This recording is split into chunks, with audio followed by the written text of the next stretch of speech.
Hi, I'm Joni Patry, and welcome to my YouTube channel. Well, today I want to talk about a planetary configuration that will be happening from about July 2nd through July 12th or 13th.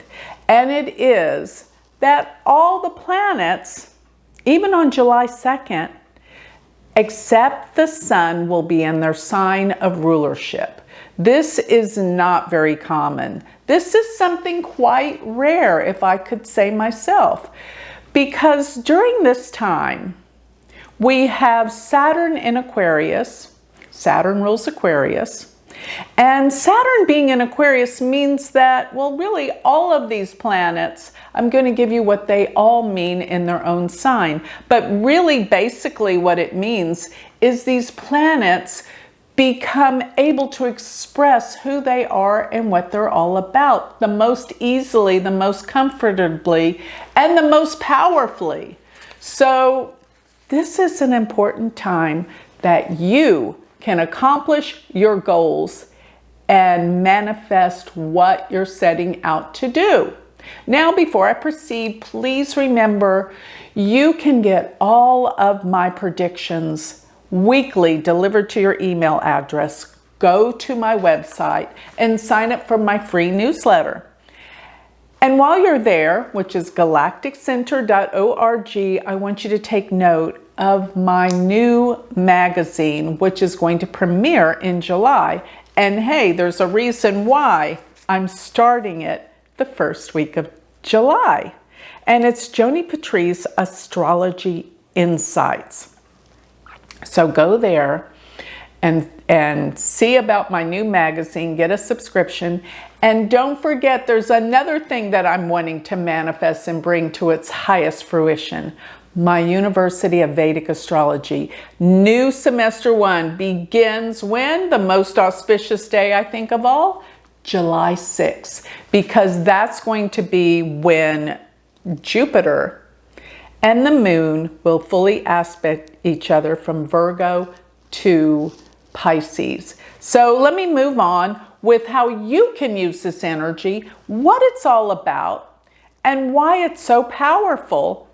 And it doesn't happen very often. So going back to, I'm going to go planet by planet, Saturn is in Aquarius. And Saturn loves to be in Aquarius. It rules Aquarius. It rules Capricorn and Aquarius. Aquarius is all about humanity. Yes, this is all about humanity and making a difference. And that's what Saturn in Aquarius is going to do at this point in time. But come the 12th of July, Saturn is going to transit back into Capricorn, which is another sign that Saturn does rule. So on the 12th, Saturn's going to go into Capricorn, where it's going to stay till about the second, third week of January of 2023. As I said, Saturn in Capricorn will bring to fruition what it needs to do in the area of governments around the world.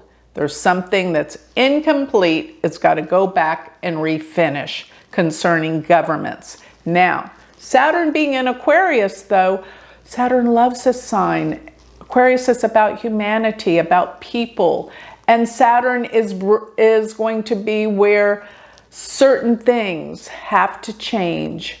And Saturn will be at the forefront to change these things over the next, what? 2 years. 2.5 years. Saturn's in a sign for 2.5 years. It's already been in Aquarius, though, for a very brief 3 months till during this time. So it's been there since the end of April. It went into Aquarius, and now middle of July, it's going to back up into Capricorn. So just April, May, June, July. It's been there for 3 months. So it's still got to go through Aquarius for 2 years, beginning in January. So this will be power for Saturn. Saturn creates the necessary changes that need to happen. And in Aquarius, it's for the good of our society. So let's talk about Jupiter. Jupiter is in Pisces, and it will continue to be in Pisces all the way till next April of 2023. Jupiter in Pisces. Jupiter rules Sagittarius and Pisces in Vedic astrology because we use the old rulerships. And it being in Pisces, Jupiter loves this sign. It's so easy to express its ability to expand. What? I think Pisces is a very spiritual sign. So things are expanding about spirituality, about truth. Jupiter is the truth finder. Jupiter is the philosopher. Jupiter is the teacher. And in the sign, it's going to teach us a lot about compassion and humility, because that's another quality of Pisces. So Jupiter being there will express this, and boy, do we need it during these times. So Jupiter in Pisces will bring us around to what is essentially important. But of course, we're probably going to have to go through a whole lot to realize what's important, because Mars is in Aries. And Mars is in Aries pretty much from the end of June into August. I think it's around August 10th. But looking at this, Mars being here in Aries is so powerful for everything Mars wants to express. It's a time of great energy. And I always say, when you get angry enough about something, finally, Mars puts the fire under your butt to make you get up and do something. That's what Mars energy is going to be all about. But Mars in Aries can be quick. It can be that people are too impulsive, impatient. And yes, Mars rules violence, guns, fire. In the sign, it's going to express these qualities more powerfully. Not only that, it's going to be with Rahu, which makes it even more intense, and Uranus, which makes it more unexpected what will come about. But Mars being in Aries is high energy, and it will be explosive, because all the things that have been left unsaid and undone are about to surface and explode. Because when Mars gets angry, and Aries is a sign that it can express its anger the best, and it deals with blow-ups, and it also deals with, by the way, volcanic eruptions. You're going to see all of this. Everything is like exploding with Mars and Aries, and it probably needs to, because this is, as I keep saying, it's a time of purging. So many things have been building and been frustrating. Now it's time it just spews out and a healing can begin. This is the Mars being in Aries. Now Venus is going to be in Taurus. I love Venus in Taurus. This is a time that we can really get out and smell the roses, because Venus is beauty. And I know you're thinking, with all this violence, compassion, governments, things going on, well, Venus being in Taurus gives us the opportunity to really appreciate the beautiful things in this world. So let's move more towards our Venuses than what Mars is. But Mars is going to still, it's got to make it, we can't ignore Mars, let me put it that way. But Venus in Taurus, this could be a time for love, romance. Mars could really get us going in that direction. But Venus in Taurus can also be that during this time, now remember, I am predicting the stock market and everything's about to blow. But the first 2 weeks of July, it's going to be good, at least to the 12th. Because then that is the time that we have Venus in Taurus, now, with all the other planets in their own sign. Now, Venus will enter Gemini on the 13th. So from the beginning, and actually the end of June, but through the first almost 2 weeks of July, Venus will be in Taurus. Money matters will be good till it shifts. So watch how probably the economy, the stock market, everything's like coming up and people are rejoicing. They're thinking, this is great. The economy is going to come back. Little do they know what the astrology is going to do. So don't get too excited. The world is going to be excited. They're going to be celebrating. Why? Because Venus is in Taurus. And Taurus is one of the best signs Venus can be in, because Taurus rules money. Venus is strong. It's going to produce great things in the financial markets. So as it goes up, remember what to do, because it's going to go down. Okay. Mercury. By the 2nd, Mercury will have just entered into Gemini. So Mercury in Gemini is a great time for communications, getting things done. Use these 2 weeks in July for what they're good for. Now, Mercury's only going to stay in Gemini till about the 3rd week. So the first 2 weeks, pay attention.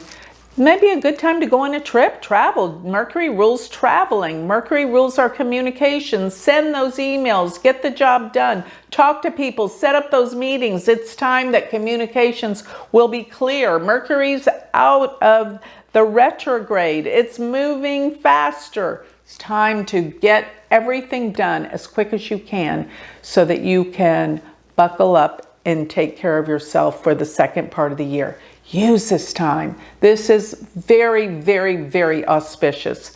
I love Mercury in Gemini because it makes your thinking clearer. It makes everything with communications go smoothly. You remember things, you plan things properly, and it's a great time for traveling.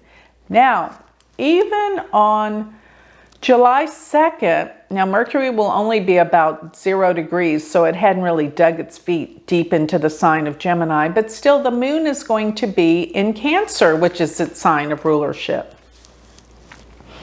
And this is great for parties, emotional events, things that you want to, things that require focus, because while it is in Cancer at this point, it will be aspected by Saturn.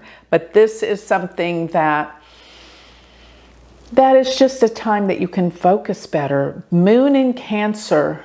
I do find, though, when the moon is in its sign of rulership, being in Cancer, people are overly sensitive. So take caution with that, and realize if you get emotional or upset around this time, this too will be over with in a day. So don't fret. This could be a little bit too much energy, too much emotion. But I like when when the moon goes into Virgo, which will be around July 6th, because when the moon is in Virgo, it's going to exemplify more of the Mercury's energy, because Mercury being in Gemini, moon being in Virgo, ruled by Mercury. And the moon is receiving a beautiful aspect from Jupiter in Pisces. Now, another thing is the moon being in Virgo will enhance Mercury's power. So this is the best time for learning, taking on new subjects, expanding your mind, communicating, setting up those meetings. And it will even be a Wednesday, which is ruled by Mercury. So this is what I wanted to talk about, that this period of time is when everyone will be in a good mood. Things are going to be looking grand, great. Something positive will happen in the world. All the planets are so strong that there'll be a celebration about something coming about. But don't get too secure in that. That's what I want you to know. But use this time while you can. Know that the planets are strong. This is a rare event, and it's very, very powerful. And you can be very powerful knowing this at this point in time. Use it for what it's good for. And I hope I'll see you in classes in the University of Vedic Astrology. And I hope you'll enjoy looking at my new magazine and reading my newsletter. Go to galacticcenter.org and my university website, universityofvedicastrology.com. Thank you.